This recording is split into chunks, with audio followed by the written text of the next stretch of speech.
Naging tensyonado ang operasyon ng Optical Media Board laban sa mga piniratang DVD sa Pasay at Parañaque. Pumalag kasi ang ilang nagtitinda. May news to go si Dante Perello.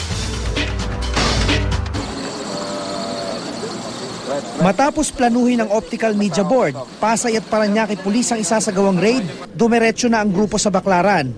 Pagdating sa lugar, sinimulang samsamin ng otoridad ang mga piniratang DVD. Pero pumalag ang mga nagtitinda. Ang babaeng ito kahit buntis, hindi mapigil sa pagwawala. Kahit mismong si OMB Chairman Ronnie Ricketts na ang nakiusap sa babae na huminahon, ayaw pa rin itong paawat. Maya-maya pa, nakisali na rin ang mister nito at nakipagtalo sa mga operatiba ng OMB. Muntik na ngang magpang-abot ang dalawa nang maghamon ito ng suntukan. Lalong tumaas ang tensyon nang makigulo na rin ang iba pang nagtitinda ng pirated DVD. Napayapa lang ang sitwasyon nang magdesisyon si OMB Chairman Ronnie Ricketts na lumipat ng operasyon. It's always maximum tolerance, pero sometimes kasi pag may media nag-overreact din yung mga tao. So on our part, may mga pagkakataon na minsan hindi natin makontrol. Sunod namang sinalakay ng grupo ang isang mall sa Parañaque. Pero wala na silang inabutan dahil may nakapagtimbre sa kanilang pagdating.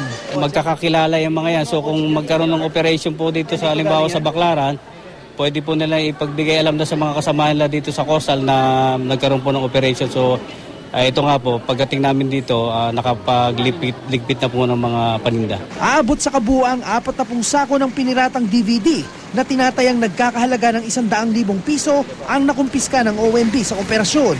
Dapat bigyan kami ng magandang panibagong buhay, paghanap buhay.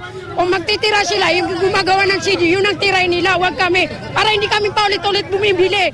Sa kabila naman ng nangyaring gulo, hindi raw titigil ang OMB sa kanilang kampanya kontra sa mga piniratang DVD. Dante Perello, GMA News.